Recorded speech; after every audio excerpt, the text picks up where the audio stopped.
Bien, hermanos, vamos a entrar en esta parte de nuestro sermón.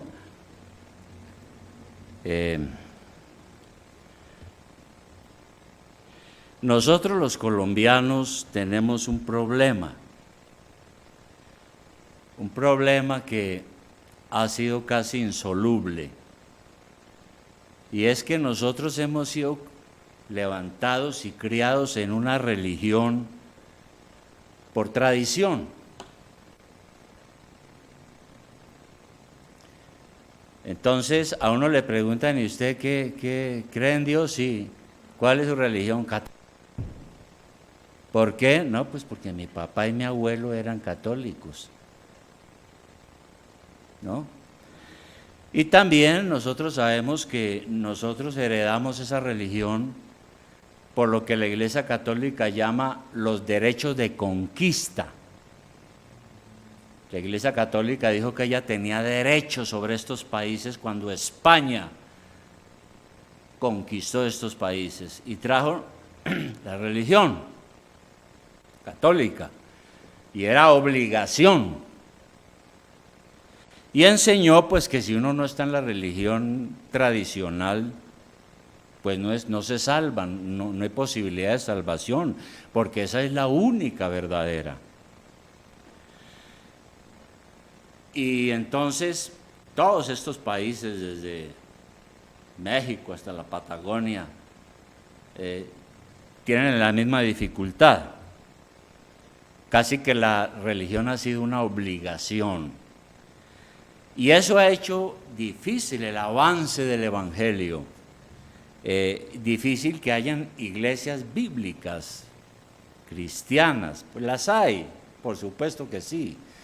Pero ha sido difícil con el paso de los años. Ahora, tengo una pregunta. ¿Dios tiene un plan?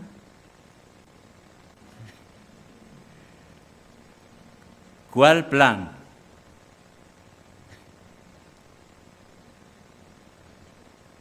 Bueno, yo sé que algunos pueden decir: no, pues el plan de la salvación, y claro que eso es parte, ¿no es cierto? Pero yo quiero que pensemos en esto. Dios tiene un plan, y ese plan es la iglesia. La iglesia, ese es el plan de Dios, y claro, ahí estamos nosotros. La palabra iglesia, que es de lo que quiero hablar hoy,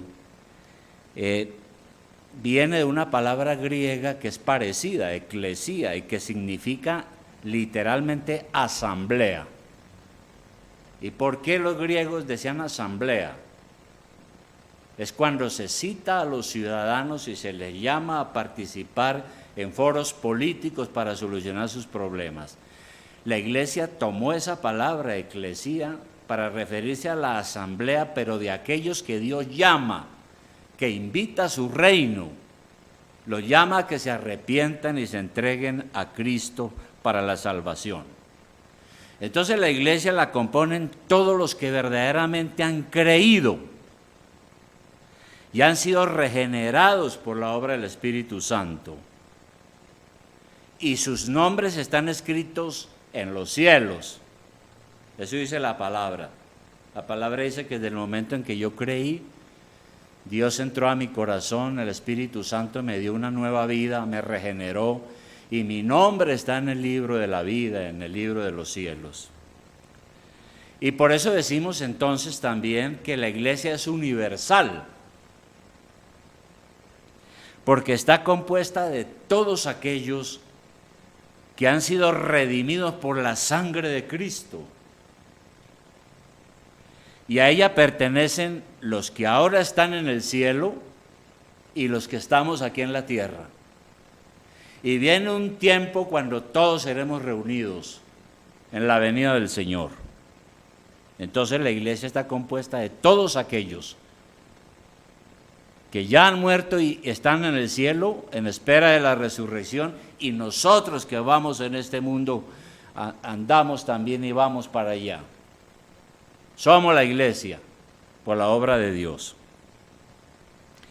Pero algo más, la Biblia dice que la iglesia entonces es el cuerpo de Cristo. Eso lo hemos dicho y tenemos que repetirlo porque es que es sumamente importante. Tengo varios versículos. En 1 Corintios capítulo 12, 27, para que lo tengamos presente. 1 Corintios 12, 27. Dice allí, el apóstol dice, nosotros, pues sois el cuerpo de Cristo y miembros cada uno en particular, dice la palabra. Y Cristo es la cabeza de esa iglesia, del cuerpo. No puede ser un hombre. ¿Quién es la cabeza y quién es el que manda acá en esta iglesia? Jesucristo. No es el pastor, no son los líderes. La iglesia cristiana tiene por cabeza a Jesucristo. No tenemos ningún papa, ni nada de esto. No es bíblico. Y en este cuerpo de Cristo que se llama la iglesia, y Él es la cabeza, hay diversidad de ministerios o diversidad de oficios, si queremos hablar así, que podemos desempeñar aquí en la iglesia. Por eso en Efesios también vuelve y dice lo mismo en Efesios 4, versículo 15.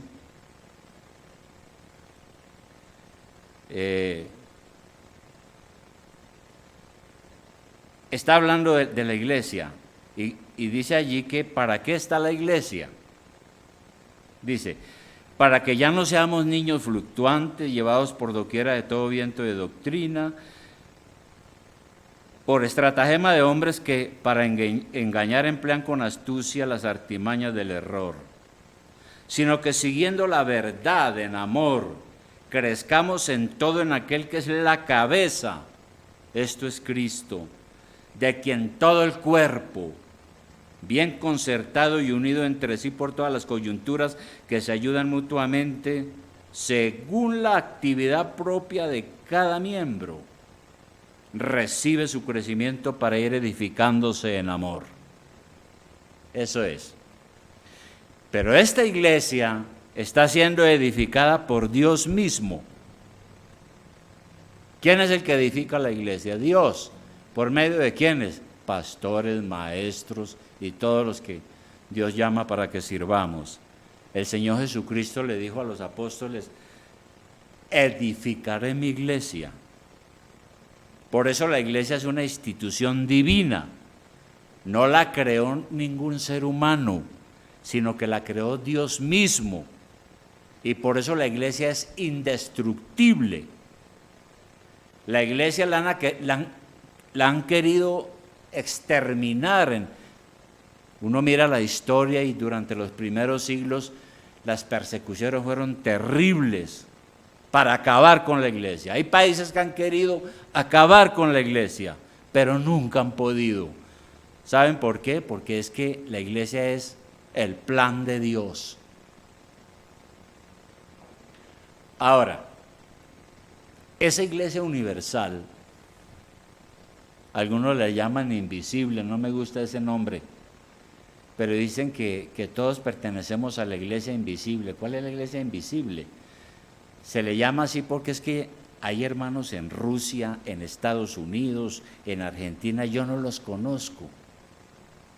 Dios los ha salvado y en este momento están reunidos, probablemente. Son mis hermanos en la fe. Como no los veo, entonces se dice que son invisibles para mí. Por eso hablan de la iglesia invisible, o la iglesia que Dios conoce cuáles son los verdaderos creyentes. Esa iglesia entonces está formada por iglesias locales. Nosotros aquí somos una iglesia local. Nuestra patria está en el cielo, pero tiene embajadas aquí en la tierra. Las embajadas son las iglesias y Dios manifiesta su gracia y su poder en estas iglesias locales, aunque para Él la iglesia es una sola. Y nosotros estamos plenamente identificados con la iglesia local. Y los cristianos deben unirse a las iglesias locales, ya que esas iglesias locales son la expresión de la iglesia universal. Si somos verdaderos cristianos, tendremos el deseo de unirnos a una iglesia local. Fue lo primero que yo hice cuando conocí el Evangelio, teniendo 23 años. Y dije, bueno, yo quiero ir a algún lugar, ¿dónde puedo aprender más? Y busqué en el directorio telefónico y fui a una iglesia, porque tenía en mi corazón el impulso que el Señor había puesto para que buscara una iglesia. Es en la iglesia donde se proclama el Evangelio, donde ejercitamos nuestra fe, donde practicamos la comunión unos con otros y nos identificamos como miembros de ese cuerpo de Cristo. Ahora, por supuesto, tenemos que buscar una iglesia que sea fiel a la Biblia, a las Escrituras, porque lamentablemente hoy hay iglesias que no son iglesias verdaderas. Esto es duro, ¿no? Porque alguien puede decir, ya está diciendo que la iglesia de él es la única verdadera. Pero hermanos, hay iglesias que no son iglesias bíblicas verdaderas. Y nosotros leemos en el libro de Apocalipsis que el Señor reprendió duramente a una iglesia. Por ejemplo, en Apocalipsis 3.1, allí el Señor reprendió a la iglesia de Sardis, ¿no? ¿Qué le dijo en este mensaje? Dice, escribe al ángel. El ángel era el pastor de la iglesia porque era un mensajero, eso quiere decir la palabra ángel. Escribe al pastor de la iglesia en Sardis, el que tiene los 7 espíritus de Dios y las 7 estrellas. Bueno, esto es una figura. Dice, yo conozco tus obras, le dice a la iglesia el Señor Jesús, que tienes nombre de que vives y estás muerto. Eso sí que es terrible, ¿no? Que el Señor nos dijera un día aquí, ustedes dicen que son una iglesia, pero quiero decirles que están muertos espiritualmente, porque no están viviendo como el Señor quiere y no sé, ustedes no han tenido una obra verdadera en su corazón. Entonces vemos que Dios reprende a las iglesias que no funcionan bien. También reprendió a 2 iglesias más por tolerar falsas doctrinas. Y que también condenó a otra iglesia por ser tibia. Ahí en Apocalipsis, y le dijo, ustedes no son ni fríos ni calientes, son tibios, por lo cual yo los voy a vomitar de mi boca. Es una expresión muy terrible la que se usa allí. Por eso tenemos que buscar una iglesia fiel a las Escrituras. Y eso no quiere decir que tiene que ser una iglesia de 1000 o de 2000. En una iglesia de 1000 o de 2000, ¿saben qué es usted? Un número. Pero allá es difícil practicar la comunión fraternal, porque uno se pierde en la muchedumbre. Bueno, bien, la función de la iglesia. ¿Cuál es la función de la iglesia? Dar testimonio a la ciudad. En nuestro caso, somos un grupo de hermanos a quienes Dios ha llamado, que nos ayudamos mutuamente, estamos en el Señor, apoyamos la predicación del Evangelio y la celebración de las ordenanzas, practicamos el bautismo y la cena del Señor. La primera cosa, estamos aquí para dar testimonio a la ciudad. Somos una iglesia local. Segundo, estamos para ejercer el ministerio que Dios nos ha dado. La palabra ministerio significa servicio. Estamos aquí para ejecutar el servicio que Dios nos ha puesto a hacer. ¿Cuál? el ministerio de la palabra, la oración, el bautismo, la cena del Señor. Todo eso son medios de gracia que Dios utiliza para la salvación de muchos. Dios usa la predicación de su iglesia para la salvación de muchos. Y todo eso es el trabajo que nosotros tenemos. Por eso decimos que tenemos que ejercer un ministerio como iglesia en esta ciudad. Y también estamos para practicar el amor de Jesucristo. El amor de Jesucristo. Ahora, aquí no estamos hablando de ese amor que se hace el ciego con el pecado, o que es puro romanticismo, o que pasa por encima de la justicia y que lo tolera todo, porque ese es el amor del mundo, ¿no? El amor que quiere perdonar el pecado, así porque sí, no, Señor. El amor de Dios costó mucho. Costó su Hijo Jesucristo muriendo en la cruz del Calvario por nuestros pecados. Entonces, estamos hablando de ese amor que es fruto del Espíritu Santo y que es un amor bien pensado, razonable, no es egoísta. Es el amor que encontramos allá en 1 Corintios 13, pero no lo vamos a ver hoy, porque es muy largo, hermano, aunque ya hemos hablado de eso, ¿no? Si usted quiere saber qué es el amor de Dios, vaya allá. Un amor que solo se lo puede dar Jesucristo. Bien. Y un tercer y último aspecto que quiero mencionar aquí, ya dije qué es la iglesia, cuál es la función de la iglesia, es nuestra responsabilidad como miembros. ¿Qué tenemos que hacer usted aquí como miembro? ¿Usted qué tiene que hacer como miembro de la iglesia? Primero, amarla. Juan Calvino, el reformador, él decía lo siguiente, decía, para aquellos para quienes Dios es su Padre, la iglesia también puede ser su madre, decía este reformador. ¿Por qué? Porque es que la iglesia nos cuida como una madre cuida a sus hijos. La iglesia nos cría, nos nutre con la palabra, nos forma, nos educa. ¿Cómo uno no va a amar a la iglesia? Hay creyentes que llegaron a la iglesia desde la cuna, crecieron, jóvenes, siguieron en la iglesia. Ahora son adultos, grandes figuras en la iglesia, sirviendo al Señor, pero aman la iglesia profundamente. ¿Qué más tiene que hacer usted como miembro? Orar por la iglesia.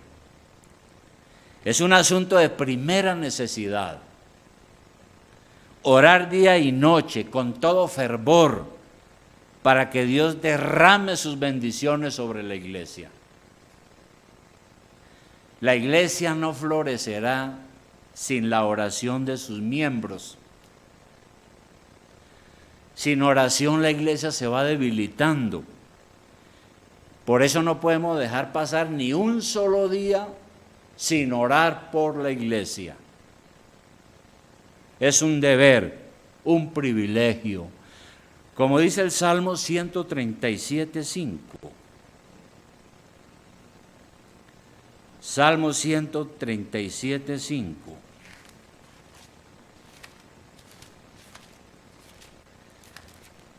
¿Qué dice este salmo? Este versículo. Dice, mire a lo que aspiraba un judío. Pero si usted ve el encabezado del Salmo 137, dice, lamento de los cautivos en Babilonia. Acordémonos que los judíos fueron llevados cautivos a Babilonia. Jerusalén fue quemada y fueron cautivos en Babilonia.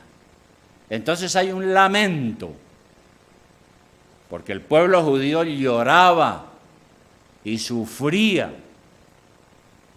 en esa situación. Entonces, ¿qué decían ellos? Leamos desde el 4. ¿Cómo cantaremos cántico de Jehová en tierra de extraños?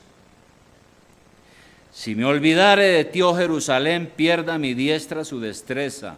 Mi lengua se pegue a mi paladar, si de ti no me acordare. Si no enalteciera Jerusalén como preferente asunto de mi alegría. Orar por Jerusalén en esa época, según este versículo, equivalía a orar por el pueblo de Dios, por su restauración. Porque los judíos suspiraban por la ciudad de Dios, por la amada Jerusalén, por el monte de Sión. Pero hoy es diferente, porque ya no hay un templo como en Jerusalén, ni hay una ciudad amada. No, ahora la iglesia es el templo de Dios, es la Jerusalén celestial. Hoy adoramos a Dios en espíritu y en verdad. La iglesia hoy es el templo de Dios y la iglesia somos cada uno de nosotros. Y por eso nosotros podríamos parafrasear ese versículo 5 y decir: si me olvidare de ti, oh iglesia mía, pierda mi diestra su destreza. Mi lengua se pega a mi paladar, si de ti no me acordare, si no enalteciere a ti, oh iglesia mía, como preferente asunto de mi alegría, como lo más importante en la vida nuestra. Y por eso decimos la importancia de orar. Oramos al Señor para que el Espíritu Santo nos dirija. Y cuando el Espíritu está presente con poder en cualquier iglesia, entonces todos somos edificados en la santidad, en la piedad, en la paz y en el amor, y se siente y se percibe, y el poder de Dios impregna todo el cuerpo de Cristo. Y Dios va añadiendo los que han de ser salvos, y las bendiciones del Evangelio se esparcen más y más por toda la ciudad. Y es por esto entonces que debemos orar incansablemente. Nosotros tenemos que orar por cada culto de estos, para que la presencia de Dios esté aquí con cada uno de nosotros en nuestras vidas, para que de lunes a sábado nosotros seamos verdaderos miembros del cuerpo de Cristo y nos regocijemos aquí y recibamos todas estas bendiciones. Orar por la iglesia muestra que en verdad nos interesa y que es nuestra y que tenemos ese sentido de pertenencia. Y oramos por el avance de la iglesia, por el bienestar de la iglesia, la cual somos todos nosotros, cada uno. Y por supuesto, además de amar la iglesia, orar por la iglesia, tenemos que darle sostenimiento. Ya lo hemos dicho, la iglesia es celestial, pero también es terrenal. Y como terrenal funciona con reglas terrenales, como toda organización necesita pues de recursos económicos para su funcionamiento. Nosotros venimos de un trasfondo católico donde no se nos enseñó a ofrendar. Por tal razón necesitamos que el Señor, el Espíritu Santo, nos dé entendimiento para que veamos la importancia de nuestros aportes al reino de Dios. Porque yo me acuerdo cuando católico uno pues daba una cosa que se llamaban limosnas, que pues eso no es lo que dice la Biblia. Bueno, otro asunto, no ser tropiezo a la iglesia. La Biblia habla de no ser tropiezo. Hay que amarla, orar por ella, sostenerla y no ser tropiezo. Como miembros de la iglesia promovemos la unidad, el amor, el compañerismo sano.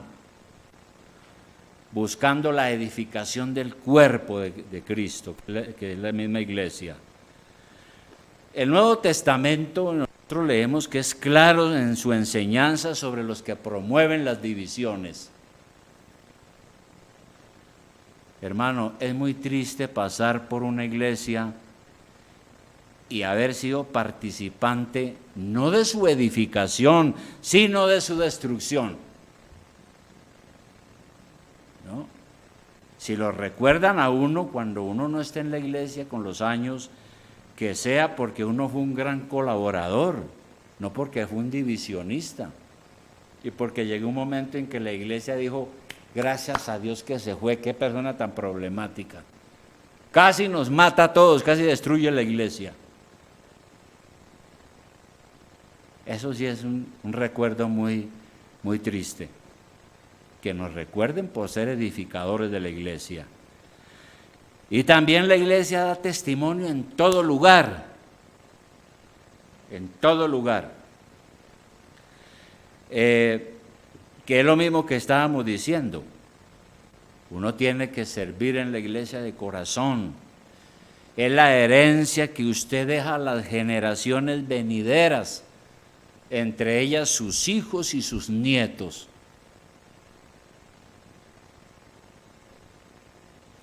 Es una bendición haber sido partícipe de pasar a las nuevas generaciones este legado, esta doctrina. Y eso tiene una recompensa celestial. ¿No? Cuando una iglesia se ha mantenido, porque uno también ha estado ahí luchando y se ha esparcido el evangelio, se ha enseñado la sana doctrina y uno ha dejado eso a sus hijos y a sus nietos, ¿no? Y la iglesia ha permanecido fiel. Y por supuesto, un último punto es que tenemos que identificarnos con la iglesia. Y para ello tenemos que definir dónde estamos, definir nuestra ubicación personal. Algunos creyentes son como dice la canción, no soy de aquí ni soy de allá. Dice una canción, ¿no?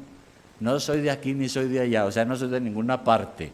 Y algunas personas se parecen a eso que dice la canción. Uno no puede decir una cosa de esas.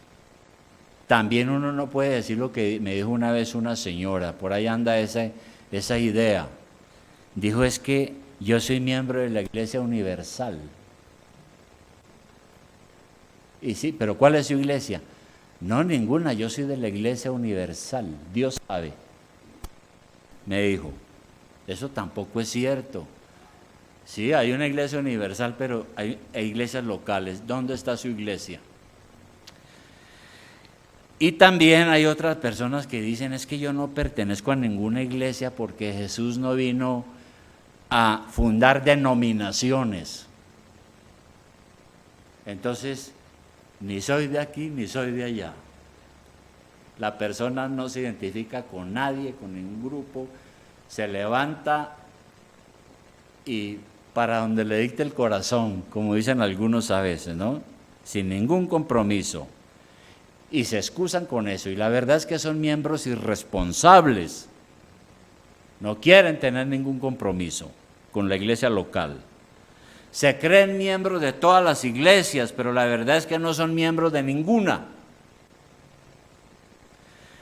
Y como asisten a todas las iglesias, entonces tienen un sancocho de doctrinas. ¿Sí? Un sancocho de doctrinas. Y a veces vienen aquí personas que han estado en 50 iglesias y que eso es una confusión terrible, hermano, para trabajar con la persona, a ver cómo la sacamos del error en que ha estado. Por eso, porque no tiene una identificación plena en un lugar. No se identifica ni con una doctrina, ni con un cuerpo de creyentes en Cristo, ni nada de esto. Entonces debemos preguntarnos, usted debe preguntarse, cada uno debemos preguntarnos, ¿cuál propósito tiene Dios conmigo aquí en esta iglesia? ¿A qué me trajo Dios aquí? Yo creo que los que vienen aquí es porque el Espíritu Santo los trajo. Bueno, entonces pregúntese, ¿a qué me trajo Dios aquí? ¿Cuál es el propósito que Dios tiene para mí aquí? Como decía el salmista en el Salmo 138, 8. ¿Qué decía él? Salmo 138, 8. Salmo 138, 8. Él decía, Jehová cumplirá su propósito en mí. Dios va a cumplir su propósito en mí. Tu misericordia, oh Jehová, es para siempre. No desampares la obra de tus manos. Donde yo estoy, debo estar seguro que es ahí donde me tiene Dios. Y que hay un propósito para mí. Y que Dios lo va a cumplir. Donde estoy. ¿No? De manera, hermanos, conclusión a esto. Hay mucho de qué hablar sobre este asunto. Dios está interesado principalmente en su iglesia, su pueblo, su rebaño. Eso fue una cosa que yo no la entendía, hasta que al fin un día entró como entra la luz en un cuarto oscuro. Mire, hermano, todos los gobiernos políticos, la plata del mundo, los sistemas económicos, los sistemas políticos, para Dios todo eso es secundario. Lo importante para Dios es su plan. ¿Y cuál es el plan de Dios? La iglesia. Es un privilegio inmenso, ¿no? Entender eso. Tan importante es eso, que es Jesucristo, el Hijo de Dios, su único Hijo, vino a morir en la cruz para salvarnos del pecado y de la muerte. Dios mismo vino a rescatarnos de la esclavitud del pecado y de la muerte, porque somos importantes para Él, y vino a fundar su iglesia. Lo demás sirve a sus propósitos. Somos una iglesia local. Estamos aquí en esta parte de la ciudad porque así lo ha querido el Señor. Y tenemos una tarea primordial: predicar el Evangelio, discipular a los creyentes y edificar a los santos. Esa es la tarea que tenemos. Y en este mundo no hay nada mejor que mi iglesia. Así debe pensar uno. No hay nada mejor que nuestra iglesia. Salmo 84. Salmo 84, 2.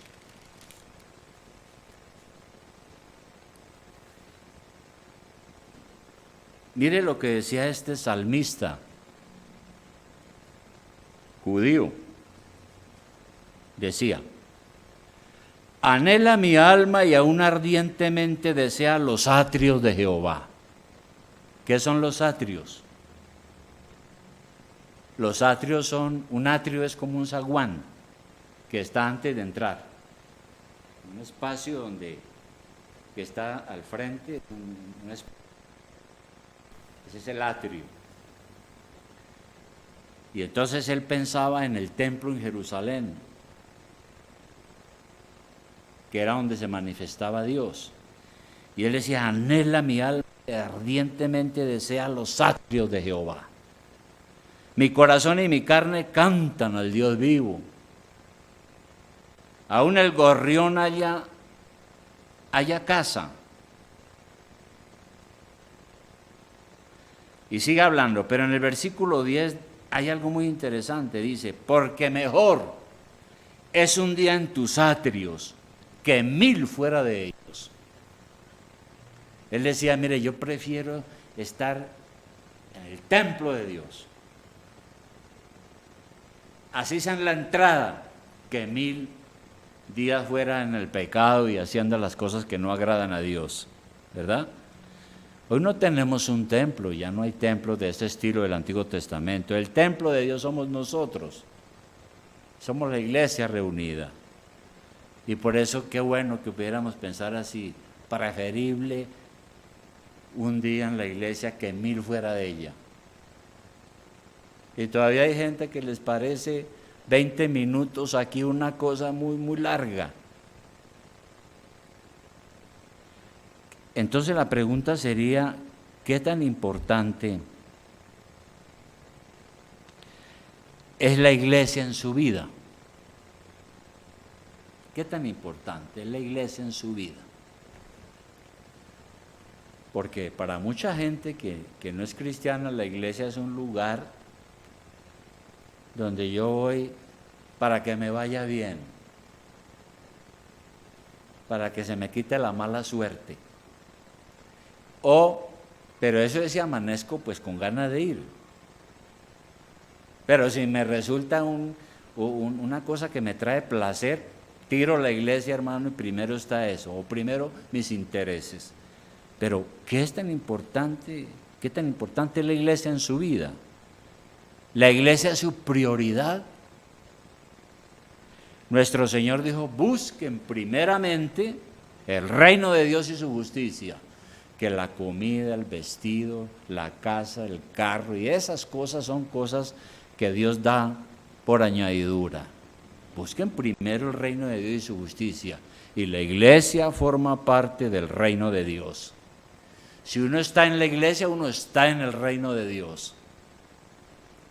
Entonces, hermano, mire, Dios te llama a ser un miembro comprometido. A eso te llama Dios. Un miembro comprometido. Un miembro que ora, asiste, ofrenda, participa, ama a su iglesia. Pero no podemos quedarnos únicamente en deseos, porque uno puede salir de aquí interesante. No, tal vez yo tengo que hacer algunos cambios, porque de verdad lo que dijeron ahí de que si es mi prioridad o no es mi prioridad y todas esas cosas, pero se queda en buenas intenciones.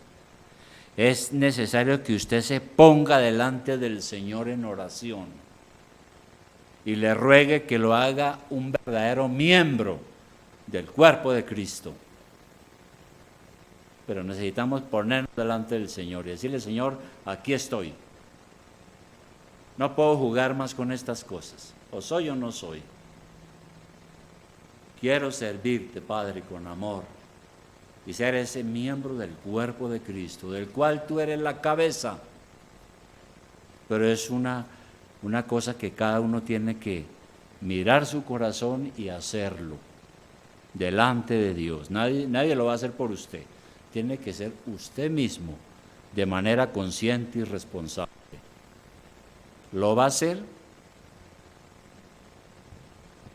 ¿Lo va a hacer? Pues entonces hagámoslo. Vamos a cerrar nuestros ojos y vamos a orar.